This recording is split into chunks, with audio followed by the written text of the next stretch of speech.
What's going on, YouTube? I got a video for you today, and we're going to be going over the Kenner Boba Fett Slave 1 ship. Now, they just released this in 2020. It is a re-release. The original one released back in 2013. It was an Amazon Prime exclusive. So you can imagine 7 years later, this has a lot more better stuff to it compared to the 2013 version of it. A lot more weathering and more, detail on the painting and stuff. The only thing it actually comes with is the Han Solo and Carbonite, and we'll look at that when I, pull it out and look at it. But this is the box. This is the front of the box. Looks great, obviously, because all Fett boxes look great, don't they? Just some more details for the back. You can see right here, the back of this is greatly weathered in detail. Looks phenomenal. And just some little other minor things we'll go over, but we'll pull this bad boy out, put it together, and I'll go over it for you guys. Alright guys, so we have the Slave 1 out of the box and put together, and I put two older Slave 1 models next to the new one just so you can, get a grasp of how bigger this one is compared to older models. You can see we got the 2002 Jango Fett version, and I don't even know what year this one came out, but it's pretty old. I believe the 90s. And yeah, you can see just night and day difference. This thing is massive. So we're gonna actually put these down, and then we'll go over the inside and the paint job and everything on the new one. All right, so first off, we're going to be looking at the back of this and just the weathering on it. It's just really good, really great. You can just see the engines right here. They got this weird little orange backing stuff on it. Right here you have two seismic charges, the bombs, and these little buttons on the side of the ship. You can push those and it'll release them. Now it's not going to fall out because it's just sitting upright, but yeah, we'll zoom in and kind of get a better look at all the detailing and weathering on this. But as you can see, it's really good. If you look at the 2013 version of this, it is just pretty much all gray. There's no detail or weathering on it. It looks pretty bland. So, this is definitely worth the money, I'd say. But we'll go over that later in the video. But, this is the back side. It just looks much better than any other version of the Slave 1 out there. Okay, so this is a side view of the Slave 1, and you can get a good grasp on all the weathering and detail that goes into this one. It's really just, again, phenomenal. Definitely worth the money.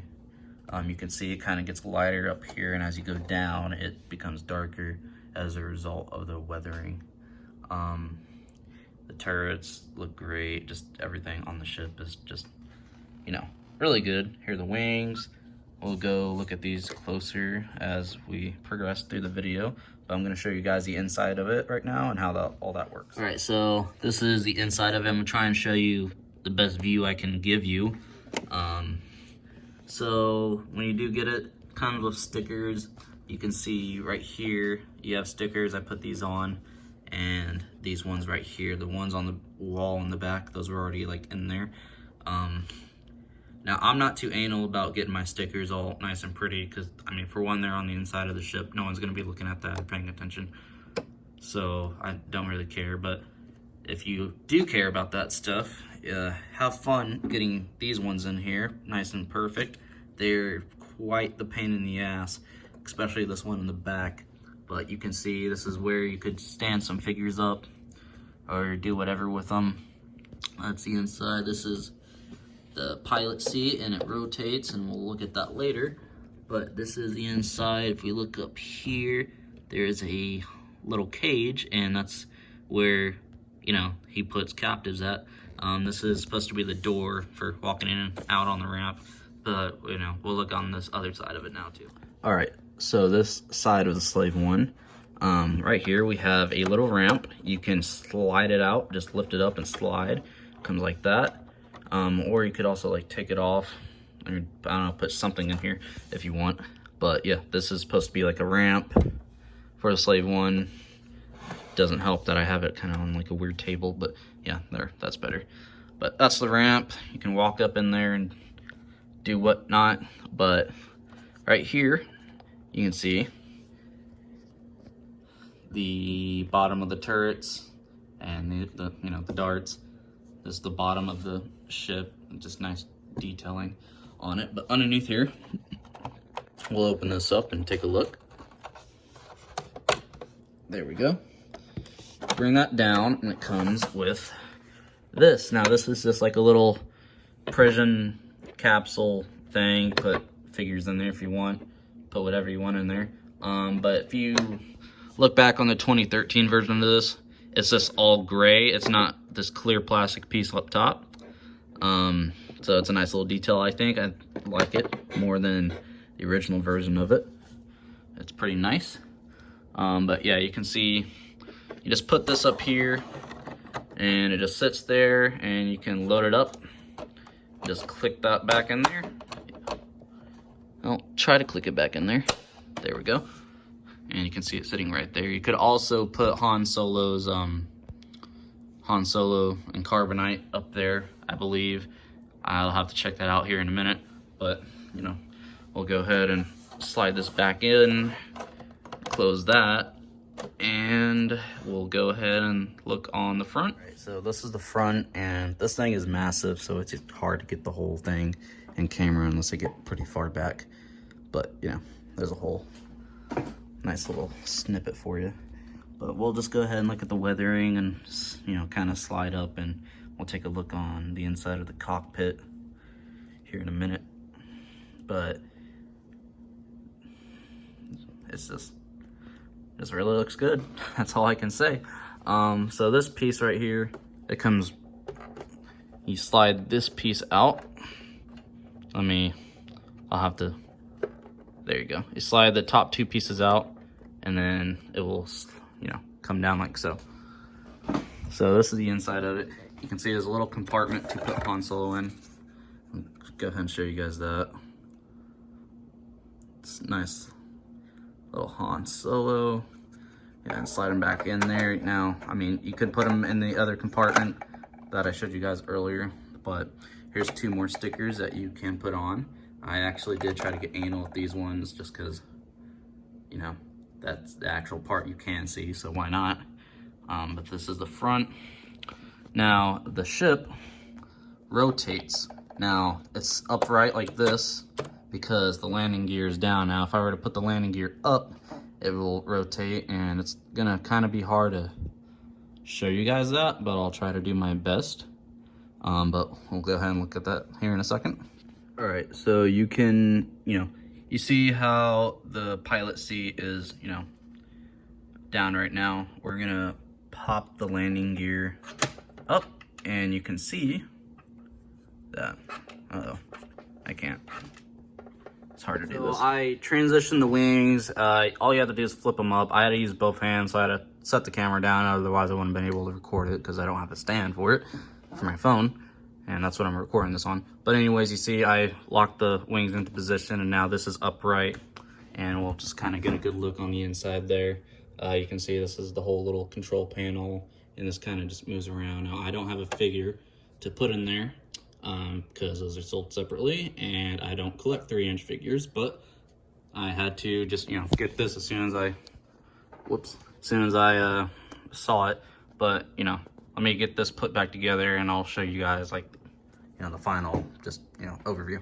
All right, so my final overview and rating for this Kenner Slave 1, I definitely would give it a strong, like, 4.9 out of 5. My only gripe with the whole thing is the wings. They are hard to lock into place. You got to be really forceful with it, but they do stay there. I was having difficulties with those earlier until I just, actually force them up. You got to be, make sure both of them snap, otherwise it won't stay in place. Because if one side snaps, the other one doesn't, then it's just gonna, over time, it's just gonna fall back down because it just isn't holding itself up. But, is this worth the whole $160 price tag? I would say yes. It's definitely, it's a Boba, it's Boba merchandise, and if most people know, if you collect toys and stuff like that, Boba usually has a pretty high price tag. He's I believe he sells the most or makes the most from merchandise because he's just very collectible and valuable. So this is, you know, $160, I think $10 for shipping. I got it from Hasbro Pulse. But it comes with the stand too, and it just kind of shows you how massive this thing is as well. The stand also has the nice little mythosaur symbol on the back. That's wood underneath that looks like dust, but it's not. But yeah, this is just great. We'll go ahead and, you know, I'll show you guys the turrets right here. They shoot, and it's just a little lever on the back right here, or a little button. You just push that in and you'll click it. So let's go ahead and look at that. If I can get the click, there it goes. But yeah, both of those shoot, and it's, you know, really good piece of merchandise. I would, you know, set it out and display it for just, you know, decoration wise. I was gonna put this on my shelf, but the thing is so damn tall standing up and just so long, and obviously it's a weird shape, that I can't even put it on my shelf. So I had to put it over here on this stand with some of my, you know, other stuff. But it's just, you know, great ship. Definitely worth the price, I'd say. Especially if you just like collecting Star Wars ships in general. This is definitely a piece you're gonna want to have. All right, so yeah, guys, this, you know, Kenner Boba Fett Slave 1. You can see the nice little display here on my tiny little shelf I got over here. I have another huge shelf behind me with a whole lot more shit on it, and we might make a video about that. But yeah, definitely worth it. You can see I got my little candle warmer and candle beside it because, you know, I just, you know, wanted it to smell so good, right? But yeah, this is a great piece. I recommend getting it if you can, if it isn't sold out. I'd imagine it probably is. I'd have to look at it. But yeah, this is just definitely worth the money. So if you guys stuck around this long, please leave a like and subscribe, comment. And if you want me to, you know, make more reviews of other toys and things that I do have here, then, you know, let me know and I'll definitely make them. But, you know, thanks for watching, and I'll talk to you next time.